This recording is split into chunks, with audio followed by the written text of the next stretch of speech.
اعوذ باللہ من الشیطان الرجیم بسم اللہ الرحمن الرحیم الحمد للہ الذی ابدع الافلاک والارضین والصلاة والسلام علی من کان نبیا ورسولا کان امیر المؤمنین وآدم بین الماء والطین وآلہ الطیبین الطاہرین وغر الميامین المعصومین المظلومین ولعنت اللہ علی اعدائہم وعلی سبیل حقوقہم اجمعین من یومنا ھذا الی یوم الدین اما بعد فقد قال اللہ تبارک و تعالی وهو اصدق القائلین وقولہ الحق بسم اللہ الرحمن الرحیم تبارک الذی بیدہ الملک وهو علی کل شیء قدیر الذی خلق الموت والحیاة لیبلوکم ایکم احسن عملا ولنبلونکم صبرا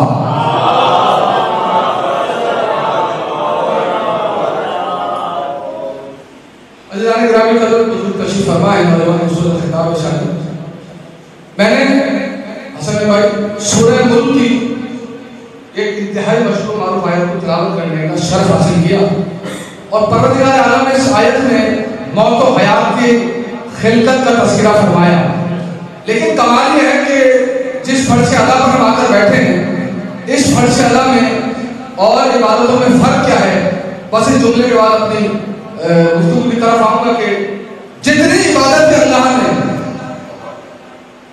ہم پر فرض کی ان عبادتوں اور اس عبادت میں فرق کیا ہے؟ نماز، روزہ، حج، زکوٰۃ، یہ جتنی عبادت ہے اسلام کی نافذ اس عبادت میں اور فرض ادا کی عبادت میں کیا فرق ہے؟ بھیا اس کو یا تو ایک خون پہ سیٹ کرتے ہیں یا اس کو صلوات پڑھنے آلے محمد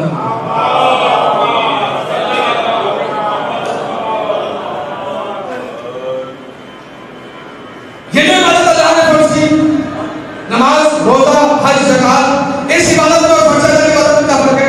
سرکار نماز پڑھتے ہیں آپ اور نماز کا تعلق ہے آپ سے، عبادت کا تعلق ہے آپ سے، تو آپ جب فرض نماز پر مصلی عبادت پر آتے ہیں تو کیا اس وقت کوئی معصوم یا معصومہ اس وقت اس لمحے میں کہ جب آپ فرض نماز پر مصلی عبادت پر موجود ہوتے ہیں کیا کوئی معصوم یا معصومہ، معصوم سے مراد نبی، معصوم سے مراد امام، معصومہ سے مراد سیدہ عالم، تو کیا کوئی ہستیوں میں سے کوئی ہستی آ کر مصلی عبادت میں آپ کی عبادت میں شریک ہوتی ہے؟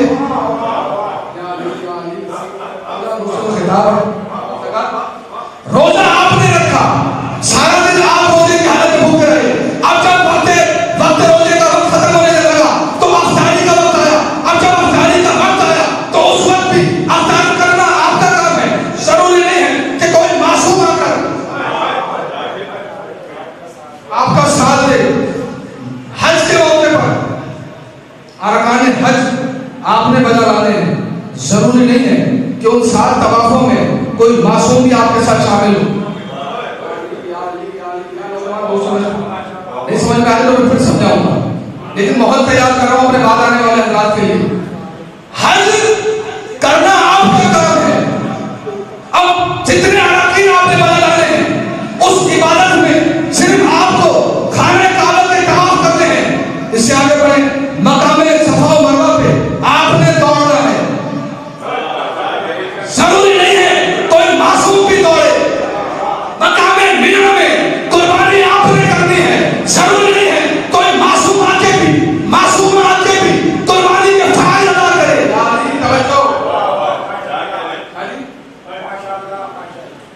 حج کا تعلق آپ سے نماز کا تعلق آپ سے روزے کا تعلق آپ سے تو جتنی عبادت اسلام میں نافذ ہے سب کا تعلق آپ سے کسی عبادت میں نہ معصوم آتے ہیں نہ معصومہ آتی ہے یہی تو سمجھانا چاہ رہا ہوں کہ یہ مصلی عبادت یہ فرض عبادت یہ ولایت کا بستر یہ ایسی عبادت ہے کہ جس میں صرف 14 معصوم نہیں آتے معصوم کی ماں بھی آتی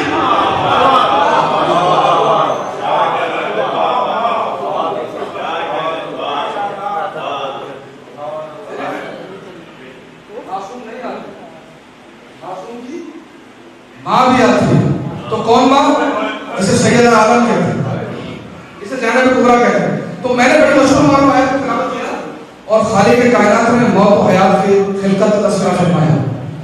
تو اس عالم و عالم میں میری طرف متوجہ ہے آپ میری طرف اس عالم و عالم میں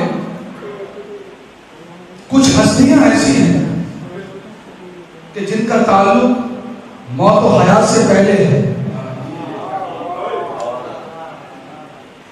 اس عالم میں کچھ ہستیاں ایسی ہیں شاہ جی جن کا تعلق انہیں بھائی موت و حیات سے پہلے ہے.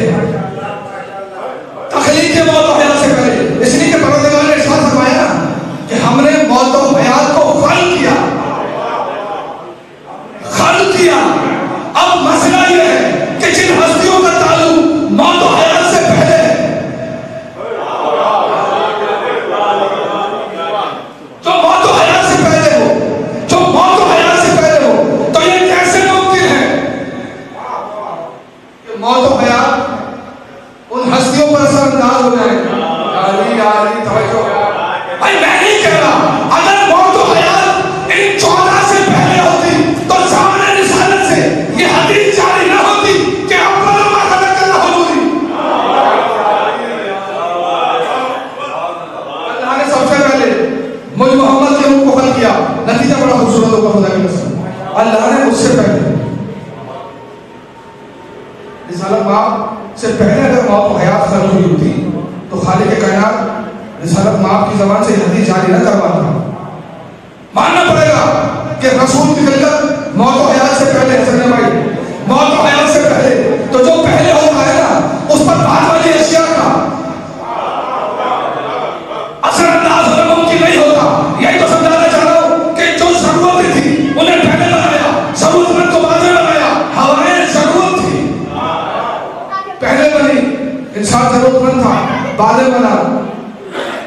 سورج ضرورت تھا پہلے بنا, انسان ضرورت مند تھا بعد میں بنا.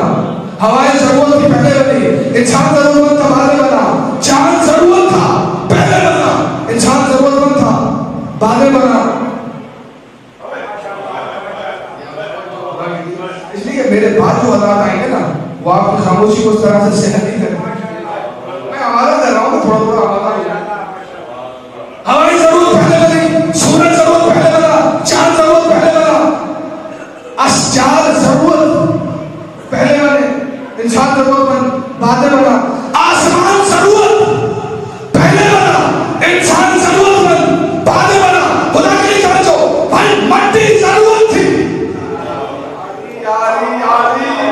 مٹی ضرورت تھی پہلے بنی, مٹی ضرورت تھی پہلے بنی. آدم ضرورت مند تھا,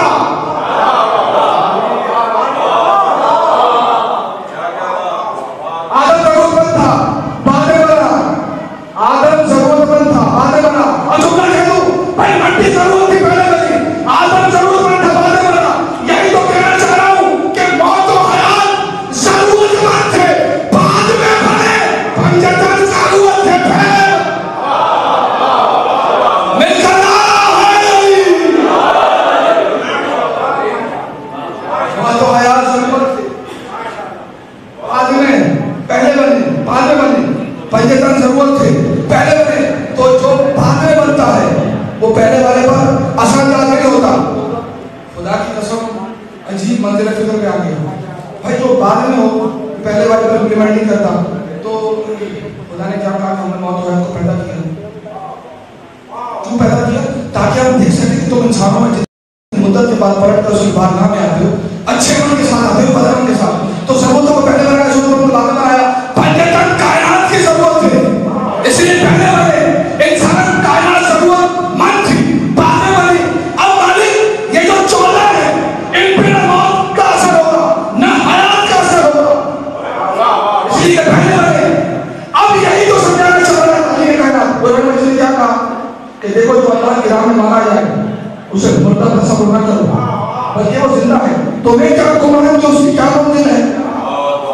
پتہ چل گیا کہ جو شہید ہو گیا اس کا مقام و مرتبہ ہمیں سمجھ میں نہیں آتا. اس لیے کہ قرآن کا فیصلہ ہے کہ شہید زندہ. اب مالک ہم جس زمانے میں جی رہے ہیں نہ امام کا وجود نہ نبی کا وجود, امام کی غیر موجودگی میں جہاد حرام,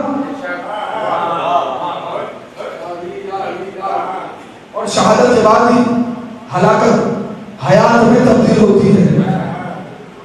ہلاکت حیات میں تبدیل. قرآن کا تمہیں گمانی نہیں ہے کہ وہ حیات کیسی ہے. تمہیں گمانی نہیں ہے وہ حیات کیسی ہے. تمہیں بڑا پریشان تھا کہ مالک جب ہم شہید ہی نہیں ہوئے تو پھر مرتبہ حیات کیسے پائیں گے. تو 14 نے اس مسئلے کو حل کر دیا اور زمانے رسالت نے پکار کے کہا کہ پریشان نہ ہونا, کسی جنگ میں جانے کی ضرورت نہیں. ارے 14 کا عقیدہ ہے ولایت لے کے مر جا, شہید بنے گا.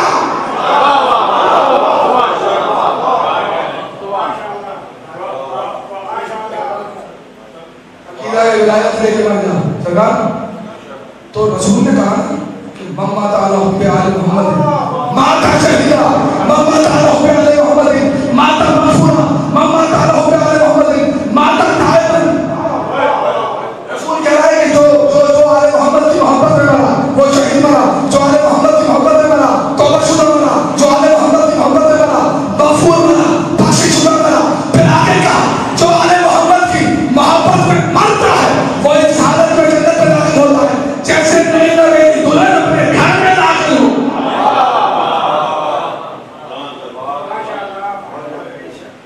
یہ مرتبہ ہے, یہ مقام ہے آل محمد کی چاہنے والوں.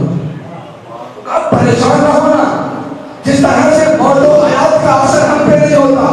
اگر تم ہماری ولایت کے دائرے میں آ جاؤ تو پھر کیا ملا کہ موت تم پر اثر انداز ہو یا حیات.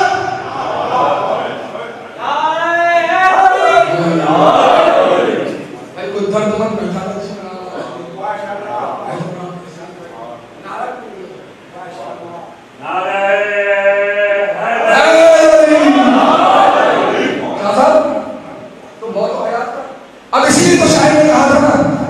حسابی نہ کتابی, پر خبر اتنی اپنے مومن کے لیے حق کے ولی آتے ہیں. اپنے مومن کے لیے حق کے ولی آتے ہیں اور زندگی مار کے نہیں, پسند کر کے نہیں, زندگی مار کے والی آتی جس پہ پیار ہو, جس سے محبت ہو چاہیے, جس سے عقیدت ہو, تو زندگی مار کے اس واسطے پہنچے یہاں. ارے ہم کو ہے کہ قبر میں علی آتے ہیں.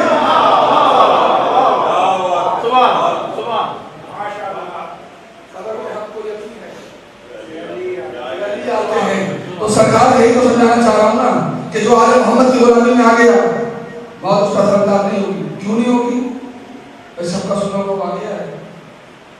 جب سلمان کا وقت موت آیا تو اپنے غلام سے کہنے لگے کہ دیکھ مجھے حضور کا فضل دیجیے.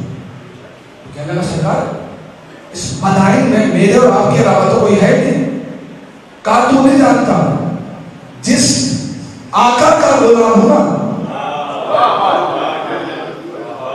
وہ قدرت رکھتا ہے کہ چشمے سنن میں کیا مدینہ کیا کوفہ کیا مدائن علی آئے گا تو مجھے نہ حضور دیجیے نہ کفن دیجیے. لیٹ گئے.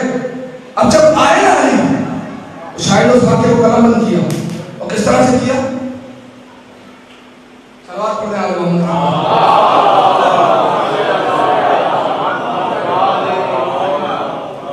کس طرح سے کیا کہ لاشائے سلمان نے حیدر کو آتا دیکھ کر, لاشائے سلمان نے حیدر کو آتا دیکھ کر موت کی آغوش میں بھی ایسی انگڑائی کے موت کی آغوش میں لی ایسی انگڑائی کے بس. اور قبر میں مجھ سے فرشتوں نے پوچھا ہی کیا تھا اے نبی. قبر میں مجھ سے فرشتوں نے پوچھا ہی کیا تھا اے سروش. تفتن میرے سے آنے سے صدا آئی کہ بس اللہ نہیں ہم آ گئے. تو اس علی کو مانو نا جو قبر میں کام آئے, جو حضر میں کام آئے, جو پورے سرات میں کام آئے, جو سوال ملکی نقیر میں کام آئے, جو متمسک ہو گیا آل محمد سے اس کی ہلاکت حیات میں تبدیل ہو گئی. یہی تھا سبب کہ کوئی غلام ہے علی کا, جان طلب ہے, قریب مرد ہے. علی آئے سے آنے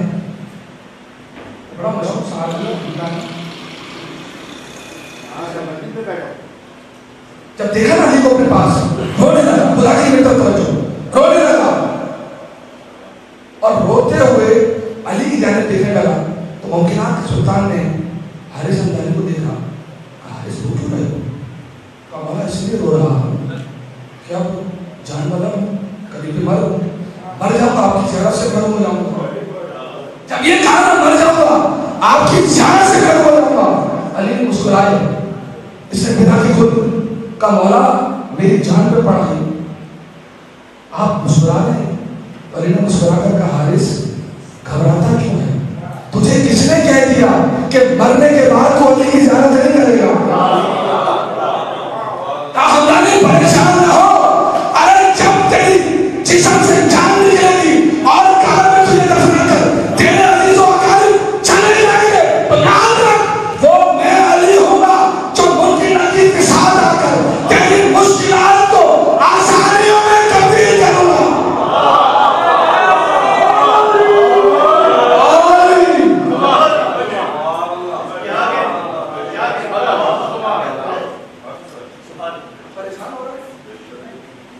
تیری پریشانیوں کو میں علی حل کروں گا۔ ضرورتوں کو پہلے بنایا، ضرورت مند کو بعد میں بنایا، تو ہر شے ضرورت تھی پہلے بنے، ہم انسان ضرورت مند تھی بعد میں بنے۔ ہر ضرورت کو پہلے بنایا، ضرورت مند کو بعد میں بنایا۔ یہی تو سمجھانا چاہ رہا ہے خالق کائنات کہ موت و حیات کی فلسفہ حل کرنے کا فلسفہ یہ تھا کہ تم انسان جتنی مدت اپنا وقت گزار کے اس کی بارگاہ میں پلٹ کر آؤ گے، اچھے عمل کے ساتھ آؤ گے یا بد عمل کے ساتھ۔ اس لیے ہم نماز جنازہ میں کہتے ہیں نا اللہم لا نعلم منہ الا خیرا، پروردگار ہم کچھ نہیں جانتے سوائے سے کہ یہ خیر پر تھا۔ تو سب جانتے ہیں کہ محلے کا سب سے بڑا بدمعاش تھا، کسی کی عزت نہیں کرتا تھا، سب سے بدتمیزی کرتا تھا، نہ نماز کا تھا نہ روزے کا تھا۔ لیکن جب وقت نماز جنازہ آیا تو مولانا سمیع صاحب نے کہا ہم یہ جانتے ہیں کہ خیر پر تھا، ہم یہ جانتے ہیں کہ خیر پر تھا، ہم یہ جانتے ہیں کہ خیر پر تھا۔ تو آیت کا موضوع بھی یہی ہے، اللہ نے کہا نیک عمل کے ساتھ میری بارگاہ میں واپس آنا، اور ہم سب مل کے کہتے ہیں نا کہ مالک کچھ نہیں جانتے سوائے اس کے کہ خیر پر تھا۔ تو پوچھا گیا تھا 5 قائدان امامت سے مولا یہ تو بتائیے کہ یہ خیر ہے کیا؟ کہا یہ خیر سوائے اس کے کچھ نہیں ہے کہ میرے دادا کی ولایت کا عقیدہ رکھ کر دنیا سے چلا جاؤں۔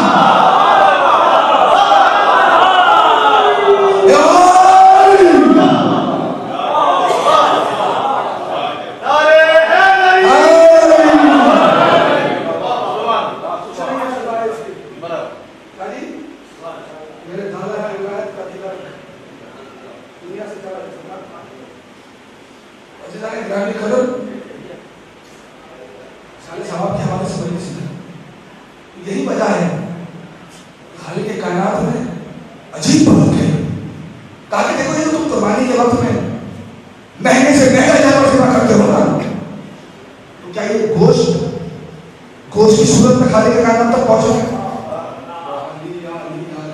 یہ گوشت نہیں پہنچ رہا، مالی پھر کیا پہنچتا ہے؟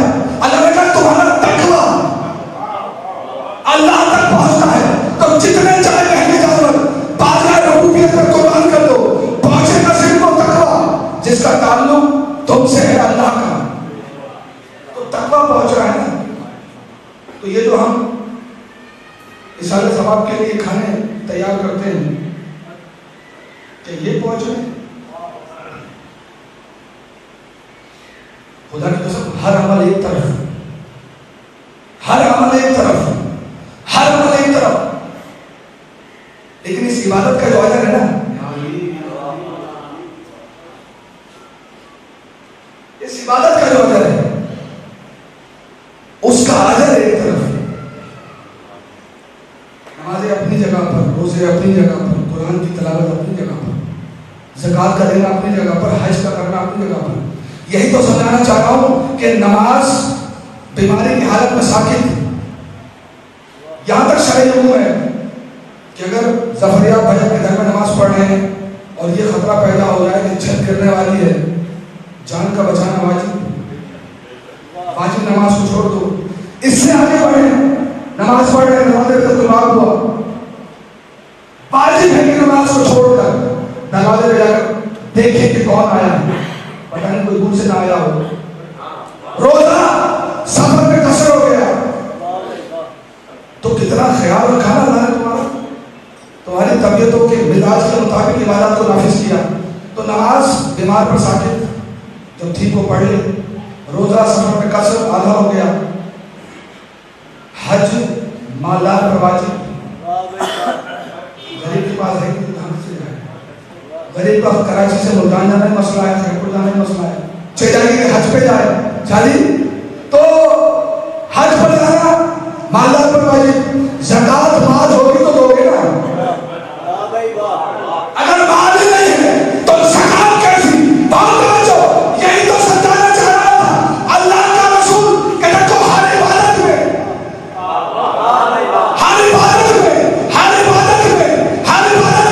معافی بھی رکھی, ادائیگی بھی رکھی. ہر عبادت میں معافی بھی رکھی, ادائیگی بھی رکھی. اچھا اگر خود ادا نہیں کر رہے تو باپ کی نماز بیٹے پر واجب, دادا کی باپ پر واجب, باپ کی پوتے پر واجب. یہاں انتقال ہوا, مولانا نے کہہ دیا بھائی اتنی نمازیں رہ گئی تھی, لائے پیسے میں پڑھ دیتا ہوں. اتنے روزے رہ گئے تھے, لائے تیرے پیسے میں پڑھ دیتا ہوں. لیکن لائے حج بدل کر دیتا ہوں. کسی ملا کے سر پہ قرآن رکھ کے یہ کیوں نہیں پوچھتے کہ میرا باپ میرا دادا ولایت علی کا منکر بنا تھا, اس کی جگہ میں ایمان رکھ لوں.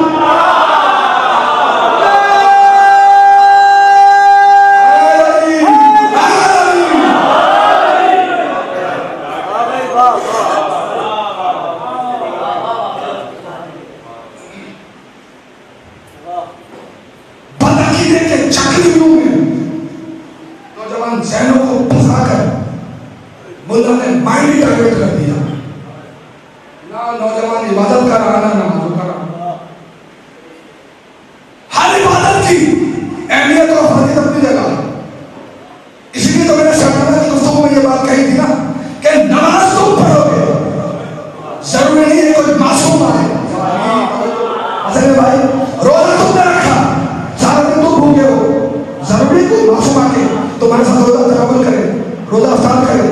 حج میں تم توڑ رہے تھے مقام صفا و مروہ کے درمیان, ضروری تھا کوئی معصوم بھی دوڑے گا, معصومہ بھی دوڑے گی. مقام مدینہ میں قربانی دوڑے گی. یہی فضیلت ہے اس فرض ادا کی جس کو اللہ کے رسول نے دعا دے کر قیامت تک کے لیے قائم کر دیا کہ یہ واحد عبادت ہے جس پہ ہم صرف 14 نہیں آتے, ہمیں 14 کی ماں بھی آتی.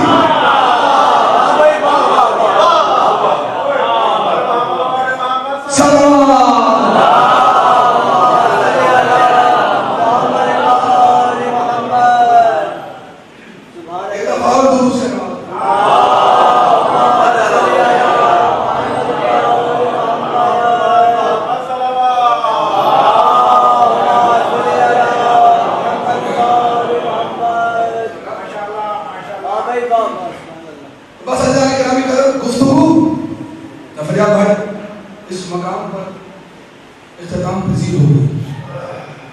اور مسائل کو ضرور اس لیے انہیں بھائی یہ بھی جبر مشیت ہے. فضائل کے جتنے سمندر بہا دیے جائیں, بقیہ سے آنے والی بھی راضی نہیں ہوتی جب تک وہ آنسو مجھ سے پھر بہا دیے جائیں. بس ایک جملے میں مسائل مکمل اور نمبر شادی کے حوالے میرے دوست میرے بھائی کے حوالے کہ ماں کا جو کردار ہوتا ہے نا بڑا سپریم ہوتا ہے, سپریم. اور ماں کا کردار کیا ہوتا ہے؟ ماں کا کردار ہوتا ہے کہ اگر 5 بیٹے ہیں نا اور 5 کی شادی ہو گئی,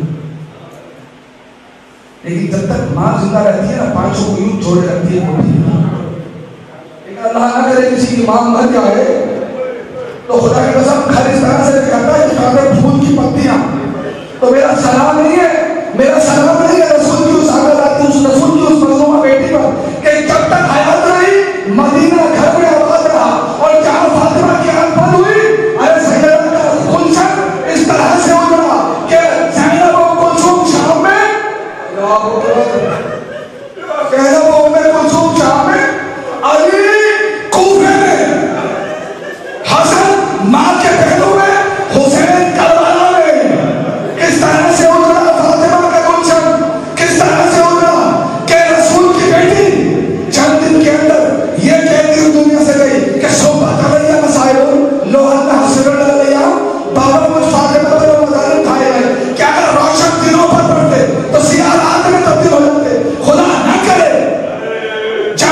بیٹا آیا تو اور ماں کے اوپر چلتا ہوا دروازہ گرایا جائے. بیٹا آیا تو ماں کا شکستہ پہلو ہو، ارے پہلو پر ہاتھ ہو. اتنا مشکل والا لایا بتا رہا ہوں، ذرا چشمے تصور میں آیا تو کرو نا، کتنا مشکل والا ہے. اور علی جیسا کائنات کا مطلق العنان شجاع کہ جب وصیت کے مطابق سیدہ کو غسل دینے آئے، خدا کی قسم چیخ ماری علی نے، چھوڑ دیا مسائل میں نے، چیخ ماری. باہر آئے، بہت سبب کی روایت ہے. سلمان نے پوچھا، بہت سبب نے پوچھا مولا رونے کا سبب کیا تھا، آقا چیخنے کا سبب کیا تھا؟ تو کہا کہ تو نہیں جانتا جو میں دیکھ کر آیا ہوں. کہا مولا آپ کیا دیکھ کر آئے؟ کہا حیرت اس بات پہ نہیں ہے کہ سیدہ کا پہلو شکستہ تھا، ارے مجھے تعجب اس بات پر ہے کہ سیدہ 90 دن تک یا 75 دن تک زندہ رہی. اس بات کا تذکرہ مجھ علی سے نہ کیا کہ علی میری پہلو شکستہ ہے. اللہ رحمت اللہ